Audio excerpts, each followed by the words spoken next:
So I recently realized that everything that I've said in the past 60 something videos I've created and everything that I have learned so far on my journey of self development and growth is all shit. In today's world, there is so much noise out there. And what I fail to realize is I am technically part of this noise too. So, one thing that has been helping me off late with filtering this noise is the ability to learn the fundamentals. So, I'm going to be talking about fundamentals in this video, guys, and the importance of learning fundamentals. To make things easy for you guys to understand, I've broken the video down into three parts. So, the first part is going to be what and how fundamentals work and all of that. The second part is how practical application works with fundamentals.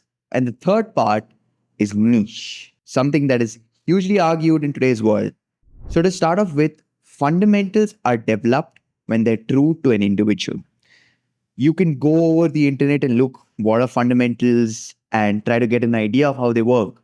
But at the end of the day, when you actually develop those fundamentals for yourself, only then are they true to yourself. You might be asking yourself, like, how does it matter? Can't like some other great successful person's fundamentals be true to me?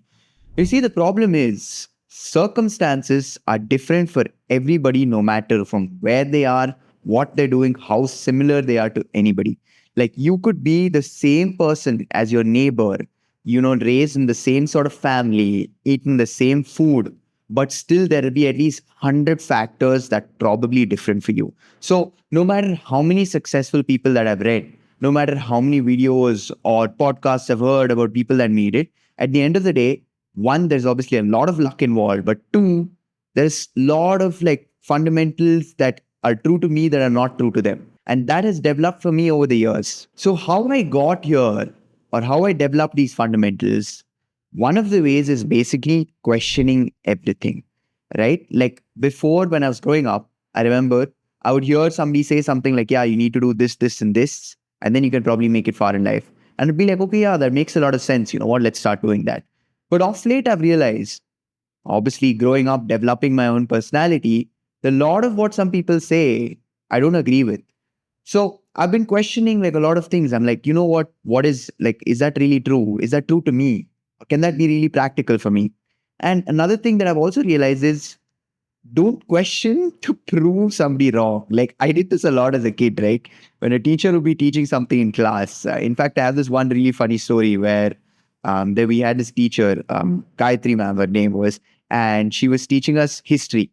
And she would have students come up one by one in front of the class and explain parts of like the exam.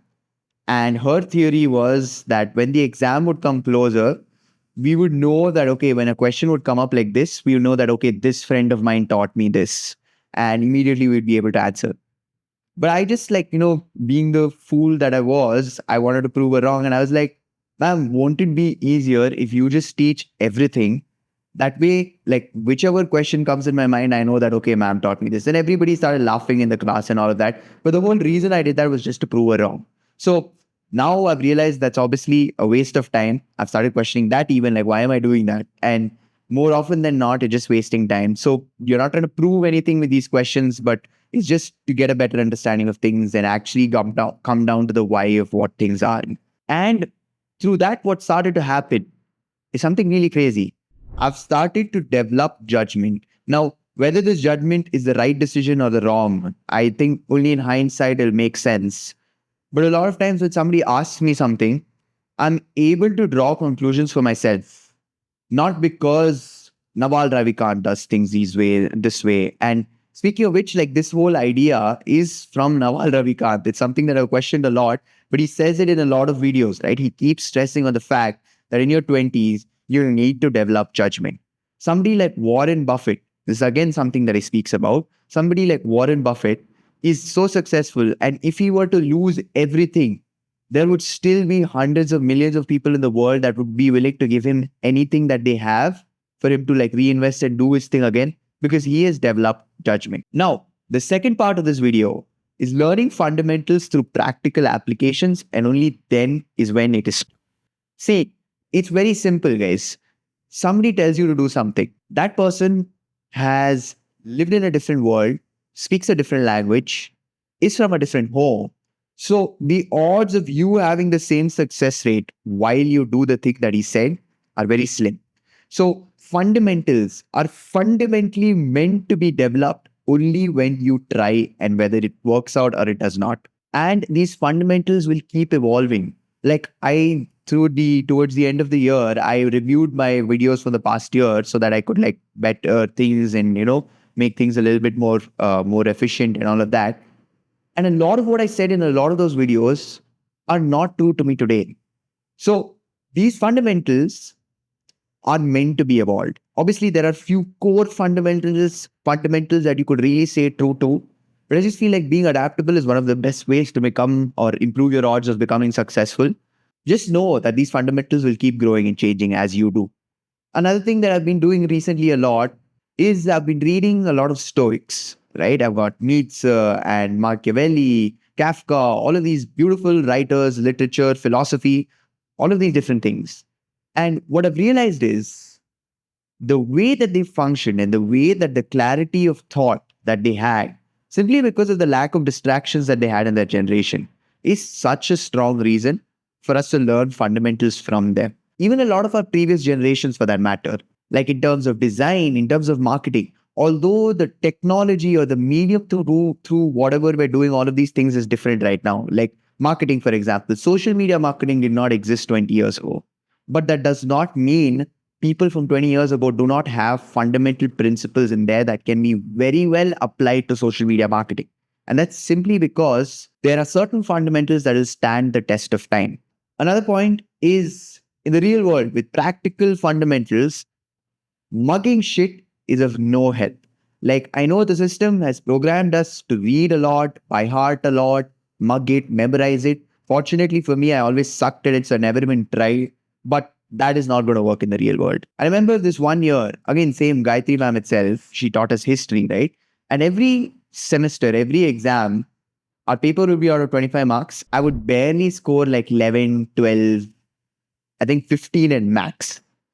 But this one year, I did something different. Instead of just going through my notes and by hearting things, I actually wrote things down and visualized it like it was actually happening. And I put myself in a lot of times in the situation, like where if I was a like king or something, what would I have done then? How would things have played out? Funnily enough, that semester, I scored 24 out of 25. My teacher literally, like, she saw my grades and she was like, Gayatri ma'am was like, there is no way. Like, you cheated. And I was like, you know what? I might as well have, because what the heck? How did I score 24? So I think just keeping that in mind, like in the real world, things are a little different. So just brace yourself for that at the very least. Now, another way that we are learning, or I am learning fundamentals or developing these fundamentals through practical application, is with our business. We're learning so many different fundamentals from so many different areas. So the good thing about learning fundamentals from different areas while developing one thing is the fact that you're always open, like your mind is always big. If you, like, for example, if I was only learning tech and only focusing on tech while developing our business, then what about like marketing? What about sales? What about all of these different channels? So a lot of these fundamentals that we're learning are from multiple different places. And it's really helpful to do that too, like learn different fundamentals. The good thing is to learn fundamentals, you don't really have to think too hard about what is like actually true. You have to learn it, you try it, whether it works out, you develop that knowledge for yourself and you know whether it's true or not. Now, speaking about niche, this is something that I've always had like an argument in my mind before I even knew the word niche, probably. In fact, I remember in school, I was learning art as a kid and I got a lot of validation for it. Like my parents were like, yeah, you're good at it. My school was like, yeah, you're really good at it. But for some reason, I just didn't want to confine myself to art.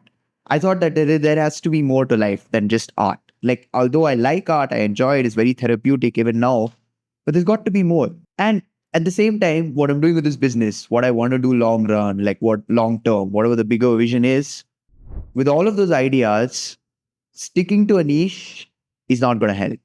Instead, broadening my horizon, learning different fundamentals from here, there, and everywhere as much as possible is what's going to help me. Because, for example, like I said, if I'm only focused on one particular thing, like if I'm only focused on tech, next time when I come up with a conflict with tech, How am I going to resolve it? Because I've been only thinking tech my whole life. But instead, like with design, something that's happened recently with us is I was speaking to my teacher about this, in fact, and she's somebody that's worked in the industry and she did not even think about this because probably she was so focused on design. You can't blame people. Like everybody has been telling us our whole lives, like focus on one thing and just go on and on that. Right. So with design, what we do is we design things and then it's very subjective. Like you can like this design, but your friend like says that, no, I do not like this design. And at the same time, me, the designer, would say that, no, this is probably the best design that you could get for this, and this reason, because this curve is like this and blah, blah, blah. But at the end of the day, if that design isn't serving its purpose to its target audience, then that design is wasteful. So iterating is something that's very important. That's not something that's very existing in design, but it's there in marketing. It's there in business model, like starting a lead startup and all of that. How did I know about that? Because I'm learning these different fundamentals from all these different areas, which unknowingly prospers creativity, right? When you know multiple different things, when you read multiple different things, tomorrow, when you know you have to create something, you just know, okay, wait, there's this possibility, there's that possibility. In fact, recently I read Pandemonium by Piyush Pandey. He gives credit to his upbringing in Rajasthan, if I'm not wrong, to most of what he did throughout his life. If you guys don't know who Piyush Pandey is, he is basically known as the ad man of India. Every legendary ad that you can think about that came out from our country, like right from the Vodafone, like that you do all thing, to any insane ad, he had something to do with it. He credits his upbringing in Rajasthan for a lot of what he did. Now, do you think like if he learned everything just about marketing or just about like the whole Indian consumer, would he be such a revolutionary like ad guy? I don't know. I would argue probably not. In fact, Charlie Munger, even, right? Great investor, partner of Warren Buffett, very close friend, passed away a few years ago. He would like, I've been reading his biography too. And a lot of times people will ask him like, how did you make all this wealth? Like, how do you know which company to invest in? How do you make these decisions? And he would just be like, dude, I cannot answer these questions to you because there is so many different facets where I'm pulling information from. There's so many things that I've learned across my life. So when I invest in a company, I'm not just looking at the numbers. I'm looking at the psychology of the founder. I'm looking at how like the odd consumer behavior is, how good the product is designed, and all of these different things. That's another reason why learning fundamentals, probably not niching down on things, is very important. But I think at the end of the day, guys, I don't know, just being curious is exciting. So as much as somebody can force the idea of learning multiple things into you, unless you're curious, I just don't see how. Or I don't know. I have fortunately been decently curious about multiple things. So I just want to learn different things.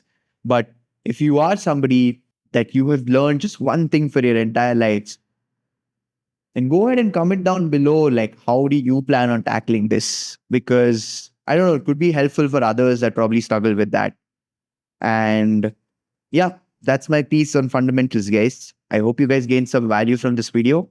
If you did, then go ahead and like and subscribe to the channel. If you're wondering what this artwork is here behind me, it's one of these pop-up things we conducted in one of these apartments in Bangalore for Holi. And we had like an illustration below the canvas, which was covered in masking tape. And we had kids come and spray paint, and then adults came and threw color and spray painted and all of that on the canvas. You can go ahead and check out the video. It's there on our Instagram. And if you want to know the story behind the illustration, then go ahead and follow us. We're called paintme_me. But yeah, guys, that's the end of this. I hope you guys enjoyed it. And until next time, bye.